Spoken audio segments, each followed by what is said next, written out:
People say things which are half true, which are not true at all. We're not a truth police. This is not a social media problem alone. This is a big business problem in the age of Trump. Facebook, now known as Meta, have announced that they are reinstating former President Donald Trump's accounts on both Facebook and Instagram. So in this video, I will go over my thoughts on this. I will break down what exactly their reasoning is. I will show you a clip from one of their executives explaining or defending the decision. And I'm also going to get to a couple of clips from journalist and writer Anand Giridharadas and his proposed solution to what is going on here and how it's not just about, or for him, not at all about attacking these sorts of platforms, but really trying to build something different. But I'm going to get to all that. I find his response to this to be very interesting and also some points that I think are worth debating a bit. But first, on Meta, here's their announcement. And by the way, they're Facebook, all right? this whole Meta thing is just a rebrand because Facebook, after 2016 did not have a good reputation, so they just changed their name. But Facebook here, writing, ending suspension of Trump's accounts with new guardrails to deter repeat offenses. So their main takeaways from the piece, I'll get to another aspect in a second here, but they write, we will be ending the suspension of Mr. Trump's Facebook and Instagram accounts in the coming weeks. We've put new guardrails in place to deter repeat offenses. The public should be able to hear what politicians are saying so they can make informed choices. So, of course, Trump was banned for 2 years for inciting the violence on the Capitol on January 6th. And now they feel like, it's been 2 years. It's all good. So they do right here, in the event that Mr. Trump posts further violating content, the content will be removed and he will be suspended for between 1 month and 2 years, depending on the severity of the violation. So there's arguments on both sides here from largely honest actors. I'm going to get to some of those reactions in a second here, but I do want to play for you. This is Nick Clegg. He is the president of global affairs at Facebook. Here he is on MSNBC defending this decision while also clearly showcasing here that he doesn't care at all about fake news. It sounds to me like what you are saying is if former President Trump delegitimizes the next election by lying about it, that's not enough to get him suspended. He'd have to go further and do something that you believe would create real world and imminent harm. Fair? Yes, there's a distinction between accuracy and harm. People talk nonsense on the internet all the time. People say things which are half true, which are not true at all. We're not a truth police, never have been and will never seek to be. What we do have an obligation and a responsibility is to make sure that people don't use our apps and our services in a way which can lead to real world harm, violence, and so on. And that's where we draw the line. All right, so I'm going to get to a couple other clips here from Anand Giridharadas and his response to all this. But first, this is such a stupid argument. Now, whether or not you agree with Trump being reinstated for whatever reason, the argument that Facebook is using here is that, well, we can't be the truth police, which is true for most people. There are millions and millions of people on the platform. You don't want them or you can't expect them or want them to want to go through everyone's posts and make sure they're, not lying about something. But when you have the former president with a massive platform using your platform, Facebook and Instagram, to lie to people that then may cause them to cause real world harm, not to mention the psychological harm it causes, then that is a much different scenario than trying to police, Aunt Joan on Facebook, talking about some garbage. It's a very different situation when you have an actual platform and have actual influence over people. And it isn't just the case of Jan 6. There are many examples, ongoing examples of this. Of course, after Trump talked about potentially injecting disinfectant to rid yourself of COVID, accidental poisonings increased. Now, yes, correlation doesn't equal causation, but you have to imagine some people heard this shit and were influenced by it. There's also clearly direct connections here. This one more recently, loner gunman who attacked FBI office was Navy vet who drove fast and was devoted to Donald Trump. So that's after Trump complained about the FBI going in to get the classified documents back that Trump claimed he didn't have when he had them. Then he, his reactions online led to this. You also have, this is from May 2020 from ABC News. No blame. ABC News finds 54 cases invoking Trump in connection with violence, threats, alleged assaults. So Trump's ongoing garbage, of course, has led to real world harm. Now, you could argue, well, even in spite of that, it's a platform that Trump should be allowed to be on because he's running for president, and you should be able to hear from your potential leaders here. But just understand what that also means when it comes to the impact on society. Now, you could also argue, well, he already has that impact still, being on Truth Social, but you can counter that argument by saying, well, Facebook, a much larger platform, much more people on there, much easier to spread your garbage. Now, to some of the reactions to this move by Meta here. So Angelo Carusone, president of Media Matters for America, said Meta is refueling Trump's misinformation and extremism engine, one that will put us on a path to increased violence. Noah Bookbinder, president of Citizens for Responsibility and Ethics in Washington, or CREW, pointed out that Meta was not bound by constitutional free speech protections. Quote, Facebook is not the government, he wrote. The First Amendment does not require it to give Donald Trump a platform for speech, and the First Amendment does not protect speech to incite an insurrection or overturn an election. Justifications for this are nonsense. But then there are other groups, like here, this is the ACLU on Twitter, saying, this is the right call. Like it or not, President Trump is one of the country's leading political figures, and the public has a strong interest in hearing his speech. So I'll be honest, I'm sort of in between here for this reason. If he does, they already said at the beginning it was going to be a 2-year ban. So they're just sort of reminding people that, hey, it's going to be 2 years, so he's going to come back. So it's not like this is a new decision they've just made now. But, and also they go on to say, hey, if he does the same thing again in terms of inciting an erection or some kind of violence that, again, directly inciting it, not the stuff that I brought up here, then they will ban him again. Okay, look, that's their standard. They're going by their standard. It isn't like they are appearing to change what their terms of service are to accommodate him. You can argue that their terms of service should be stricter, and when it comes to cases like his impact on various people in various ways, I understand that. At the same time, he is running for president. Should he just be in his own echo chamber on Truth Social, or should we be more aware of what he is saying in his run-up? I also don't think Trump is as dangerous as he once was, for the very fact that he lost the election. People know he's a clown. They had 4 years of him. There's no mystery anymore about getting in some billionaire outsider to run the country.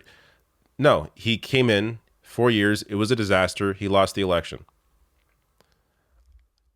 I guess it's possible that people have short memories and will think, oh, this time will be different. And then they'll go from Biden to Trump.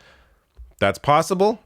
But I have a hard time believing that Trump's elevated presence on social media is really going to help him. Now, let's get to Anand Giridharadas here. So he was on MSNBC discussing this, and I got a couple of clips. Because there's one, he makes a point here that I agree with, but I also think there is something worth criticizing. But then he goes on to talk about what the real issue here is. It is a foolish choice. What Nick Clegg was saying is disgraceful. The idea that the risk of political violence has receded since then. I think this is, like it or not, the environment the political left is in. Mm-hmm. It's in an environment in which one platform or another, or maybe all of them, is going to invite this stuff back. These plutocrats are going to stand with Donald Trump eventually for business reasons. I think the sea of disinformation is what it is, as much as you and I might deplore it. And I actually think the left needs to move beyond the hope of banning things, mm-hmm.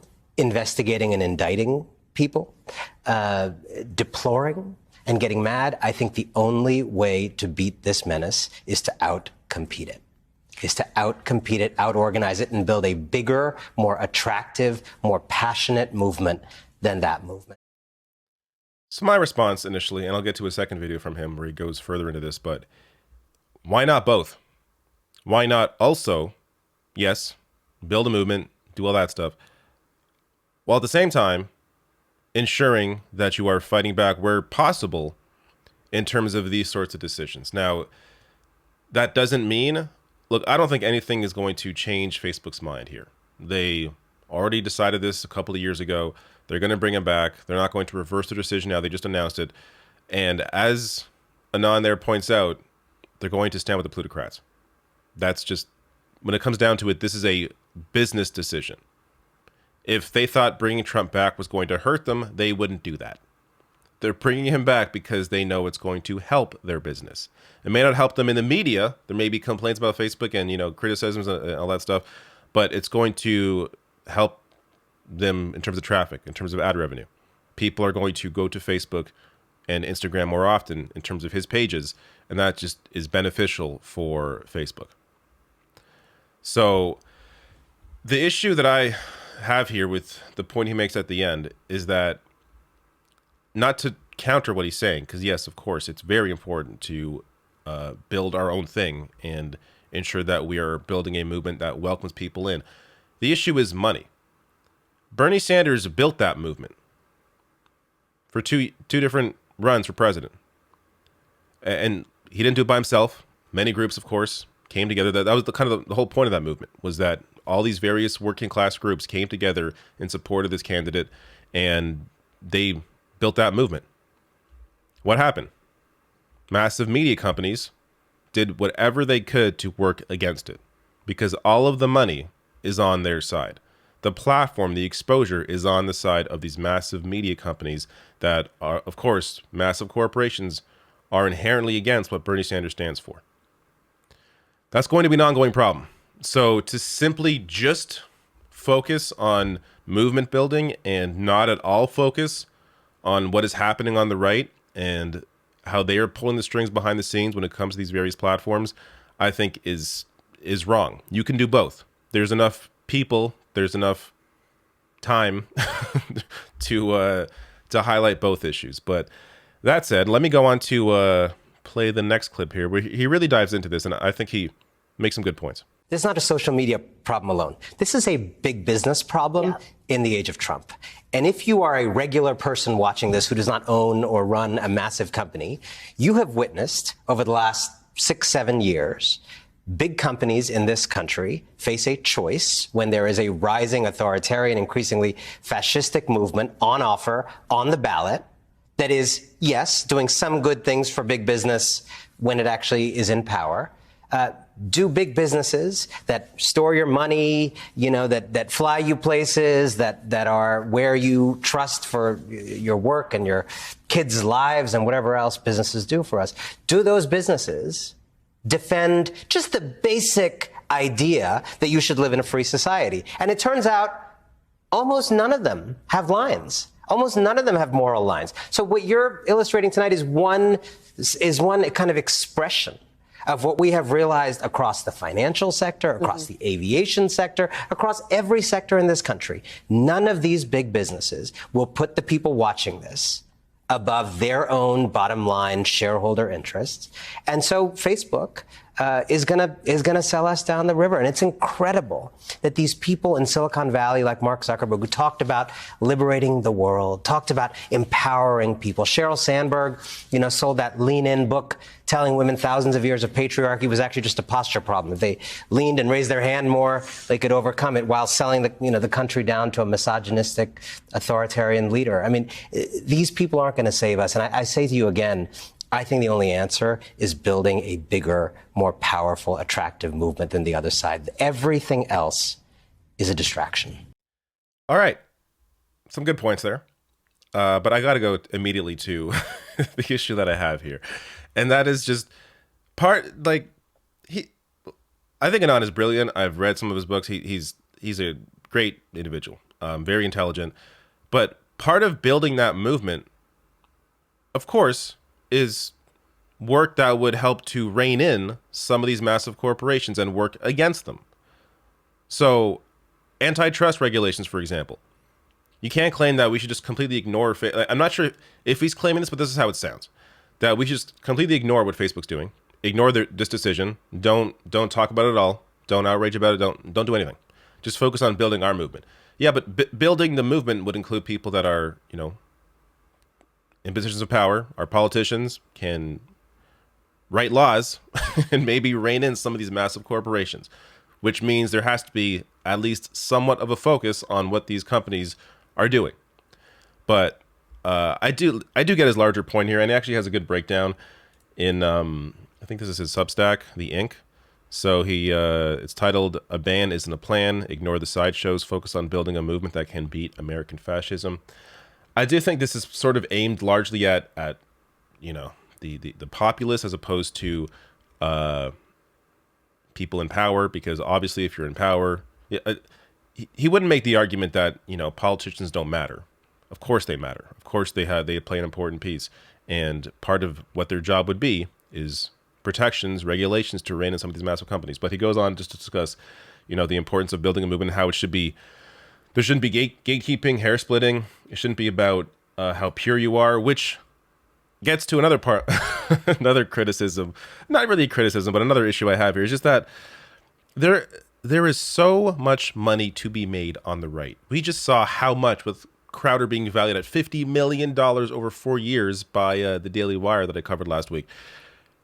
There are people that pretend to be on the left, that almost all of what they do is attack other people on the left for not being pure enough. We can't control those people. Those people are going to exist. So a lot of the gatekeeping and stuff he's talking about here, the people that may be in his mind, people like Jimmy Dore, they're being paid by the right. They are right wingers.